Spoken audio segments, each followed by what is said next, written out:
না, এখানে আমি শঙ্কু বলেছে যে মমতা বন্দ্যোপাধ্যায়ের যে রাজনৈতিক কুশলতা, এখানে সবসময় শতকরা ভোট আর আসন সংখ্যা সবসময় কিন্তু ট্রান্সলেটেড হয় না। মানে আমি এটা সর্বভারতীয় ক্ষেত্রেও দেখেছি যে মানে মায়াবতীর নাম্বার 3 পার্টি পার্সেন্টেজ অফ ভোটে আসন পায়নি।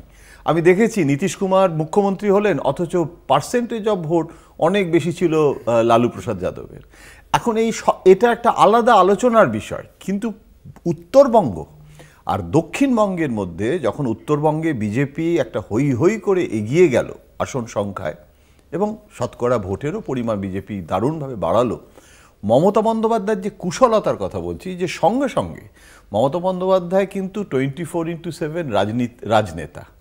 তিনি কিন্তু তখন থেকে বারবার উত্তরবঙ্গে যাওয়া, উত্তরবঙ্গের জন্য পৃথক প্যাকেজ ঘোষণা করলেন উত্তরবঙ্গ সফরে যাওয়ার ঠিক আগে, এবং উত্তরবঙ্গে একটা সার্ভে করলো তৃণমূল কংগ্রেস যে সমস্ত সুযোগ সুবিধেগুলো সাধারণ মানুষকে, যেটাকে পলিটিক্যাল পপুলিজম বলি আমরা, সেগুলো উত্তরবঙ্গের মানুষ পাচ্ছে কি পাচ্ছে না, তাহলে সেখানে কেন হিন্দুত্ব এবং বিজেপির শক্তিটা বেশি হচ্ছে, অথচ এই পলিটিক্যাল পপুলিজমটা দক্ষিণবঙ্গে কাজ করছে, উত্তরবঙ্গে কেন করছে না। এবং উত্তরবঙ্গ এবং দক্ষিণবঙ্গ এই যে মেরুকরণটা, তার বিরুদ্ধে আপনার নিশ্চয়ই মনে আছে প্রথম অভিষেক বন্দ্যোপাধ্যায় গিয়ে ঘোষণা করলেন যে এটা একটাই বাংলা, এখানে উত্তর আর দক্ষিণ বলে কিছু হয় না, আমরা এই বিশ্বাসই করি না ইত্যাদি। এখানে বিজেপির সমস্যা হলো যে যখন রাজবংশী ভোট, যেটা কামতাপুরী তো মূলত ভাষা আইডেন্টিটি, কিন্তু এটা রাজবংশী সম্প্রদায়, রাজবংশী এবং কামতাপুরীর মধ্যেও অনেক সময় বোঝার ভুল হয়। এই রাজবংশী যে ভোটটা, এই ভোটটার একটা এক্সপেকটেশন, একটা প্রত্যাশা ছিল, যেটা অনন্ত মহারাজ যে কারণে রাজ্যসভায় গেলেন, তারপরে তিনি হতাশা হয়ে অনেক বক্তব্য রাখলেন।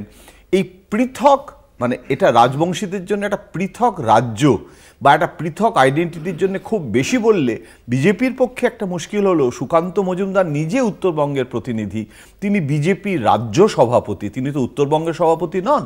তার ফলে এই জায়গাটা তৃণমূল কংগ্রেসের মমতা বন্দ্যোপাধ্যায় বুঝতে পারছিলেন যে এই জায়গাটাকে ধরতে হবে, কেননা এটা তো বিজেপির একটা ফল্ট লাইন। বিজেপি এই তাসটা ব্যবহার করেছে, কিন্তু এখন সেটাকে নিয়ে বেশি এগোতে গেলে বিজেপির পক্ষে তো দক্ষিণবঙ্গ ছাড়া ক্ষমতায় আসা বা আসন বাড়ানো বা সংখ্যাগরিষ্ঠতার দিকে যেটা অভিমুখ, সেটা যাওয়া সম্ভব নয়। সুতরাং সেখানে কিন্তু ঘোরতরভাবে অ্যাগ্রেসিভ হয়ে রাজবংশী কামতাপুরীদের ব্যাপারটা দেখতে শুরু করলো। জন বার্লা এখানে ইন্ডিভিজুয়াল, ঠিক কথাই, এবং আমি শঙ্কুর সাথে একমত যে প্যান ইন্ডিয়ান পার্টি, এখানে ওই রকমভাবে ইন্ডিভিজুয়ালের থেকেও অনেক মোদি অমিত শাহর নামে ভোট হয়।